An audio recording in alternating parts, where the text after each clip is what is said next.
Ruth, chapter 1. Now it came to pass in the days when the judges ruled, that there was a famine in the land. And a certain man of Bethlehem, Judah, went to sojourn in the country of Moab, he and his wife and his 2 sons. And the name of the man was Elimelech, and the name of his wife Naomi, and the name of his 2 sons Mahlon and Chilion, Ephrathites of Bethlehem, Judah. And they came into the country of Moab, and continued there. And Elimelech, Naomi's husband, died, and she was left and her 2 sons. And they took them wives of the women of Moab. The name of the one was Orpah, and the name of the other Ruth. And they dwelled there about 10 years. And Mahlon and Chilion died also, both of them, and the woman was left of her 2 sons and her husband. Then she arose with her daughters-in-law, that she might return from the country of Moab, for she had heard in the country of Moab how that the Lord had visited his people in giving them bread. Wherefore she went forth out of the place where she was, and her 2 daughters-in-law with her, and they went on the way to return unto the land of Judah. And Naomi said unto her 2 daughters-in-law, Go, return each to her mother's house. The Lord deal kindly with you, as ye have dealt with the dead and with me. The Lord grant you that ye may find rest, each of you in the house of her husband. Then she kissed them, and they lifted up their voice and wept. And they said unto her, Surely we will return with thee unto thy people. And Naomi said, Turn again, my daughters, why will ye go with me? Are there yet any more sons in my womb, that they may be your husbands? Turn again, my daughters, go your way, for I am too old to have an husband. If I should say, I have hope, if I should have an husband also tonight, and should also bear sons, would ye tarry for them till they were grown? Would ye stay for them from having husbands? Nay, my daughters, for it grieveth me much for your sakes, that the hand of the Lord is gone out against me. And they lifted up their voice and wept again. And Orpah kissed her mother-in-law. But Ruth clave unto her, and she said, Behold, thy sister-in-law is gone back unto her people and unto her gods. Return thou after thy sister-in-law. And Ruth said, Entreat me not to leave thee, or to return from following after thee. For whither thou goest, I will go, and where thou lodgest, I will lodge. Thy people shall be my people, and thy God my God. Where thou diest, I will die, and there will I be buried. The Lord do so to me, and more also, if aught but death part thee and me. When she saw that she was steadfastly minded to go with her, then she left speaking unto her. So they 2 went until they came to Bethlehem. And it came to pass, when they were come to Bethlehem, that all the city was moved about them, and they said, Is this Naomi? And she said unto them, Call me not Naomi, call me Mara, for the Almighty hath dealt very bitterly with me. I went out full, and the Lord hath brought me home again empty. Why then call ye me Naomi, seeing the Lord hath testified against me, and the Almighty hath afflicted me? So Naomi returned, and Ruth the Moabitess, her daughter-in-law, with her, which returned out of the country of Moab. And they came to Bethlehem in the beginning of barley harvest. Ruth, chapter 2. And Naomi had a kinsman of her husband's, a mighty man of wealth, of the family of Elimelech, and his name was Boaz. And Ruth the Moabitess said unto Naomi, Let me now go to the field, and glean ears of corn after him in whose sight I shall find grace. And she said unto her, Go, my daughter. And she went and came, and gleaned in the field after the reapers. And her hap was to light on a part of the field, belonging unto Boaz, who was of the kindred of Elimelech. And behold, Boaz came from Bethlehem, and said unto the reapers, The Lord be with you. And they answered him, The Lord bless thee. Then said Boaz unto his servant that was set over the reapers, Whose damsel is this? And the servant that was set over the reapers answered and said, It is the Moabitish damsel that came back with Naomi out of the country of Moab. And she said, I pray you, let me glean and gather after the reapers among the sheaves. So she came and hath continued, even from the morning until now, that she tarried a little in the house. Then said Boaz unto Ruth, Hearest thou not, my daughter? Go not to glean in another field, neither go from hence, but abide here fast by my maidens. Let thine eyes be on the field that they do reap, and go thou after them. Have I not charged the young men, that they shall not touch thee?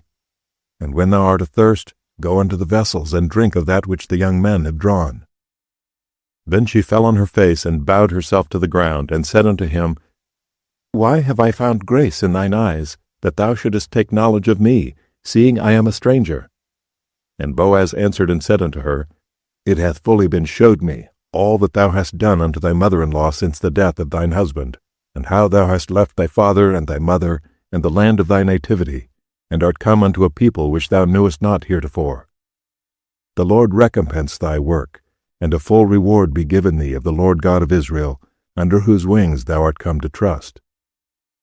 Then she said, Let me find favor in thy sight, my lord, for that thou hast comforted me, and for that thou hast spoken friendly unto thine handmaid, though I be not like unto one of thine handmaidens.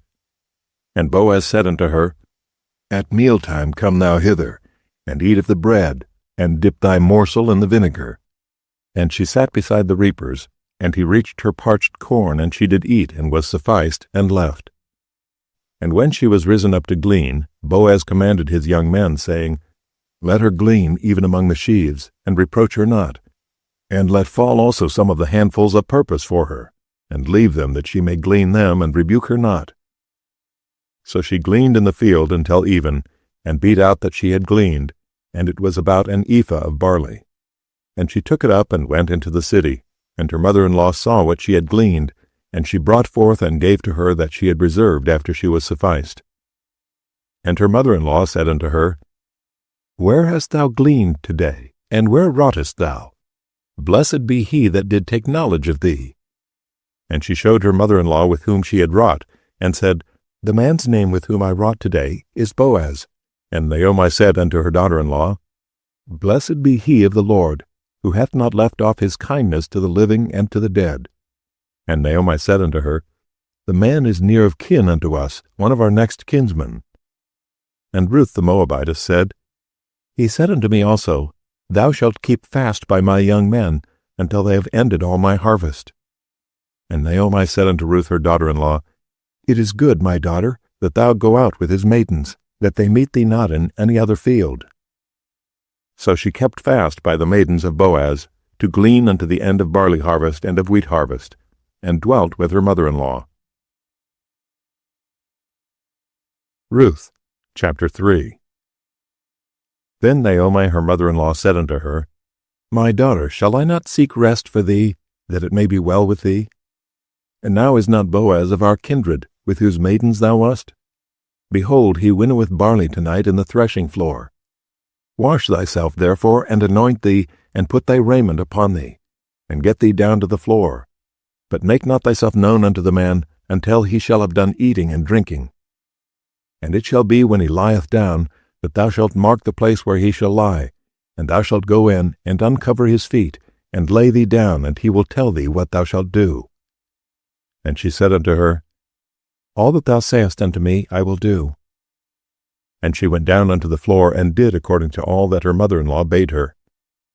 And when Boaz had eaten and drunk, and his heart was merry, he went to lie down at the end of the heap of corn, and she came softly, and uncovered his feet, and laid her down. And it came to pass at midnight, that the man was afraid, and turned himself, and behold, a woman lay at his feet. And he said, Who art thou? And she answered, I am Ruth, thine handmaid. Spread therefore thy skirt over thine handmaid, for thou art a near kinsman. And he said, Blessed be thou of the Lord, my daughter, for thou hast showed more kindness in the latter end than at the beginning, inasmuch as thou followedst not young men, whether poor or rich. And now, my daughter, fear not, I will do to thee all that thou requirest. For all the city of my people doth know that thou art a virtuous woman. And now it is true that I am thy near kinsman, howbeit there is a kinsman nearer than I. Tarry this night, and it shall be in the morning, that if he will perform unto thee the part of a kinsman, well, let him do the kinsman's part. But if he will not do the part of a kinsman to thee, then I will do the part of a kinsman to thee, as the Lord liveth. Lie down until the morning. And she lay at his feet until the morning, and she rose up before one could know another. And he said, Let it not be known that a woman came into the floor. Also he said, Bring the veil that thou hast upon thee, and hold it. And when she held it, he measured 6 measures of barley, and laid it on her, and she went into the city. And when she came to her mother-in-law, she said, "Who art thou, my daughter?" And she told her all that the man had done to her. And she said, "These 6 measures of barley gave he me, for he said to me, Go not empty unto thy mother-in-law." Then said she, "Sit still, my daughter, until thou know how the matter will fall. For the man will not be in rest until he have finished the thing this day." Ruth, chapter 4. Then went Boaz up to the gate, and sat him down there. And behold, the kinsman of whom Boaz spake came by, unto whom he said, "Oh, such a one, turn aside, sit down here." And he turned aside and sat down. And he took 10 men of the elders of the city, and said, "Sit ye down here." And they sat down. And he said unto the kinsman, "Naomi, that is come again out of the country of Moab, selleth a parcel of land, which was our brother Elimelech's. And I thought to advertise thee, saying, Buy it before the inhabitants and before the elders of my people. If thou wilt redeem it, redeem it. But if thou wilt not redeem it, then tell me that I may know. For there is none to redeem it beside thee, and I am after thee." And he said, "I will redeem it." Then said Boaz, "What day thou buyest the field of the hand of Naomi, thou must buy it also of Ruth the Moabitess, the wife of the dead, to raise up the name of the dead upon his inheritance." And the kinsman said, "I cannot redeem it for myself, lest I mar mine own inheritance. Redeem thou my right to thyself, for I cannot redeem it." Now this was the manner in former time in Israel concerning redeeming and concerning changing, for to confirm all things. A man plucked off his shoe and gave it to his neighbor, and this was a testimony in Israel. Therefore the kinsman said unto Boaz, "Buy it for thee." So he drew off his shoe. And Boaz said unto the elders and unto all the people, "Ye are witnesses this day that I have bought all that was Elimelech's, and all that was Kilion's and Mahlon's, of the hand of Naomi. Moreover, Ruth the Moabitess, the wife of Mahlon, have I purchased to be my wife, to raise up the name of the dead upon his inheritance, that the name of the dead be not cut off from among his brethren, and from the gate of his place. Ye are witnesses this day." And all the people that were in the gate and the elders said, "We are witnesses. The Lord make the woman that is come into thine house like Rachel and like Leah, which two did build the house of Israel. And do thou worthily in Ephratah, and be famous in Bethlehem. And let thy house be like the house of Pharez, whom Tamar bare unto Judah, of the seed which the Lord shall give thee of this young woman." So Boaz took Ruth, and she was his wife. And when he went in unto her, the Lord gave her conception, and she bare a son. And the women said unto Naomi, "Blessed be the Lord, which hath not left thee this day without a kinsman, that his name may be famous in Israel. And he shall be unto thee a restorer of thy life, and a nourisher of thine old age. For thy daughter-in-law, which loveth thee, which is better to thee than 7 sons, hath borne him." And Naomi took the child, and laid it in her bosom, and became nurse unto it. And the women her neighbors gave it a name, saying, "There is a son born to Naomi." And they called his name Obed. He is the father of Jesse, the father of David. Now these are the generations of Pharez. Pharez begat Hezron, and Hezron begat Ram, and Ram begat Amminadab, and Amminadab begat Nahshon, and Nahshon begat Salmon, and Salmon begat Boaz, and Boaz begat Obed, and Obed begat Jesse, and Jesse begat David.